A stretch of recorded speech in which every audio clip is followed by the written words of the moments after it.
Hello అండి, చూడండి. ఇదిగోండి, మనము కూరగాయలను పెంచుకోవడం ఒకటే కాదు, ఇదిగోండి ఇట్లాంటి పెస్టుల నుంచి, పండు ఈగ నుంచి మన కూరగాయలు రక్షించుకోవాలంటే ఇది చూడండి. దీనికి మనం బ్యాగులు కట్టుకోవడమే కరెక్ట్ పద్ధతి అండి. నేను చాలా వరకు బ్యాగులు కట్టుకున్నాను ఇంతకుముందు. అయితే బాటిల్స్ కూడా ట్రై చేశాను, అవి కూడా బాగానే వర్కౌట్ అయ్యాయి.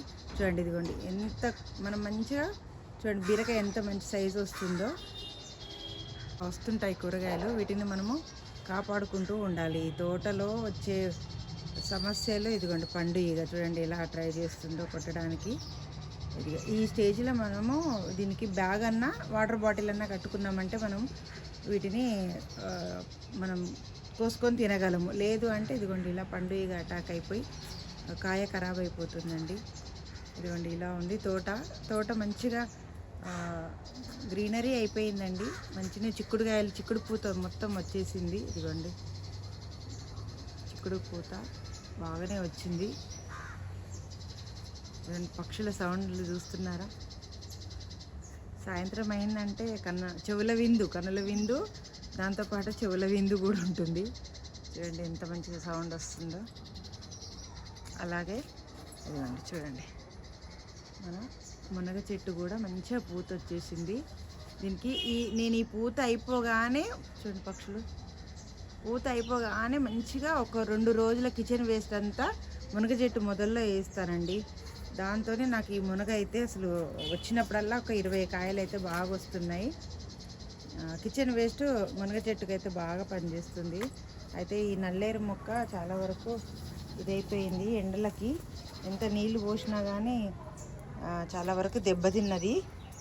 పోయేది పోగా ఇంకా కొత్తగా అయితే వస్తున్నాయి. ఇదిగోండి కొత్తగా మనకి ఒక్క తీగ వచ్చినా చాలండి, చాలా వరకు మనం సేవ్ చేసుకోవచ్చు. దీన్నే కాపాడుకుంటూ మనమైతే నల్లేరు మొక్కనైతే కాపాడుకోవాలి. ఇదిగోండి ఇది పచ్చిమిర్చి మొక్కకు మొత్తం పూతొచ్చి కాయలు స్టార్ట్ అయిపోయాయి. ఈసారి పచ్చిమిర్చి కూడా బాగానే పెట్టుకున్నాను, చూడాలి. ఇదిగోండి ఒకవైపు ఒక చెట్టు ఎండిపోతూ ఉంటుంది, ఇంకో మొక్క రెడీ అవుతుంటుంది. అట్లా ప్లాన్ చేసుకుంటే మనకి ఎప్పుడు హార్వెస్ట్ తీసుకోవచ్చు. కూరగాయలకైతే కొదువు ఉండదు. చూడండి ఇదిగో ఇక్కడ చిక్కుడు పూత చూడండి ఎలా ఉందో, మంచిగా వస్తుంది చిక్కుడు పూత కూడా. అంతే అండి, రోజు ఏదో ఒకటి కూరగాయ అయితే మనకి తోటలో అయితే వస్తుంది. కాకపోతే ఈ మధ్య నేనే కొంచెం పట్టించుకుంటలేను దీన్ని. ఇదిగోండి చిక్కుడుకాయలు వస్తున్నాయి.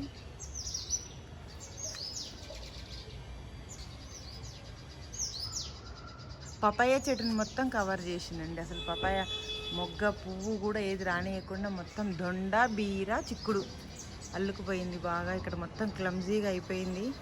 దీన్ని ఏం చేయలేకపోతున్నా ఇప్పుడైతే నేను. ఇదిగోండి అయితే ఇక్కడ చూడండి, ఇది గుత్తి బీర అంటారు.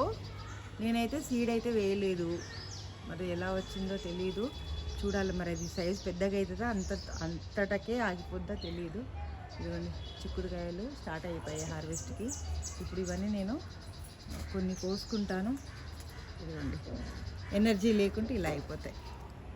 దీనికి ఎనర్జీ సరిపోలేదు పాపం. ఇదిగోండి మనం ఇట్లా తోటలో ఆవాల చెట్లు అయితే వేసుకోవాలి, ఆవాలైతే చల్లుకోవాలండి. మనకి తోటలో మంచిగా ఎల్లో బ్లూమ్స్ ఉంటాయి. ఇదిగోండి నేను మెంతులు వేసుకున్నాను. ఇదిగోండి ఇప్పుడు ఇది హార్వెస్ట్కి రెడీ అయిపోయింది. బొకేల మాదిరే ఉన్నాయి చూడండి ఎంత బాగున్నాయో. రెండిట్లలో పోసుకున్నా. ఇదిగోండి ఇక్కడ ఇంకా దీంట్లో కూడా పోసుకున్నాను. ఇది కూడా మంచి బొకే మాదిరి అయిపోయింది. అట్లాగే చూడండి ఇక్కడ నేను మెంతులు కాదు, ఇక్కడ ధనియాలు కూడా చల్లుకున్నాను. అవి కూడా మంచిగా వస్తున్నాయి. ధనియాలకు కొంచెం టైం పడుతుంది కదండి, అట్లాగే వస్తున్నాయి. ఇదిగోండి రణపాల మొక్క మంచిగా వస్తుంది. ఇది రోజు ప్రొద్దుటే ఒక ఆకు చిన్న ఆకు ఇలా తీసుకొని నమలాలండి, చాలా మంచిది. కొన్నిటికి ఎనర్జీ సరిపోక కాయలు అయితే చాలా ఎండిపోతున్నాయి చూడండి.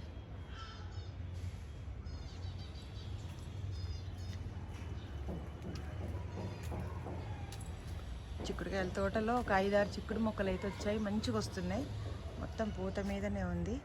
అలాగే ఇంకొకటి సర్ప్రైజ్ ఏంటంటే చూడండి, మనకి మరొక చక్కెరకేళి గెల అయితే స్టార్ట్ అయిపోయింది. అయితే ఈ చక్కెరకేళి గెల అయితే స్టార్ట్ అయింది, సంతోషం అండి. కాకపోతే దానికి వచ్చిన ప్రాబ్లం, ఆ చెట్టుకు వచ్చిన ప్రాబ్లం చూపిస్తారు చూడండి మీకు.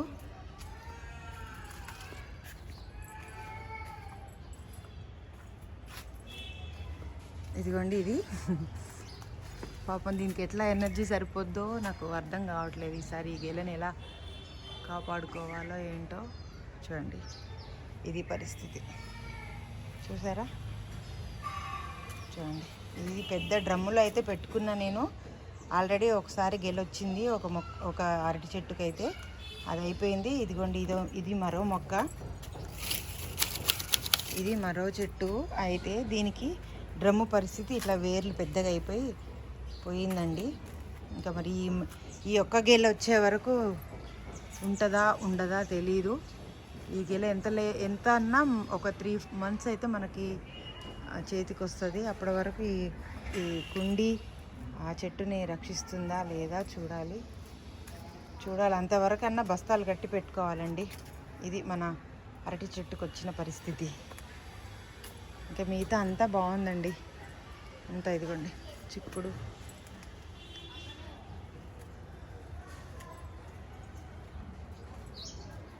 అయితే పసుపు మొక్కలు వానలు లేవు కదండి, అసలు ఈసారి వానల పరిస్థితి ఏంటో, ఈ సమ్మర్కి మనకు వచ్చే వాటర్ కష్టాలు ఏంటో తలుచుకుంటేనే బాధ, భయం అవుతుంది.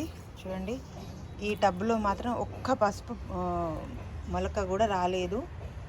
మిగతా వేరే కుండీలలో అయితే వచ్చినాయి. దీంట్లో నేను ఒక 3 లైన్లు పెట్టుకున్నాను పసుపు, ఒక్కటి కూడా రాలేదండి. చూడండి, ఒక్కటి కూడా రాలేదు. చాలా బాధ అనిపిస్తుంది. ఇంకా ఇందులో ఉన్న దుంపలన్నీ పోయినట్టే. ఎండలు టైంకి వానలు పడకుంటే ఇలా ఉంటుంది మనకి. ఈ ఒక్క దాంట్లో రాకుంటేనే మనకి ఇంత బాధ అవుతుంది. పాపం రైతుల పరిస్థితి ఏంటండి. ఇదిగోండి, ఇందులో అయితే వచ్చాయి, ఇందులో పెట్టుకున్నాను, ఇందులో వచ్చాయి. 1 2 అయితే వచ్చాయి. మిగతా దాంట్లో కూడా వచ్చాయి చూడండి, అందులో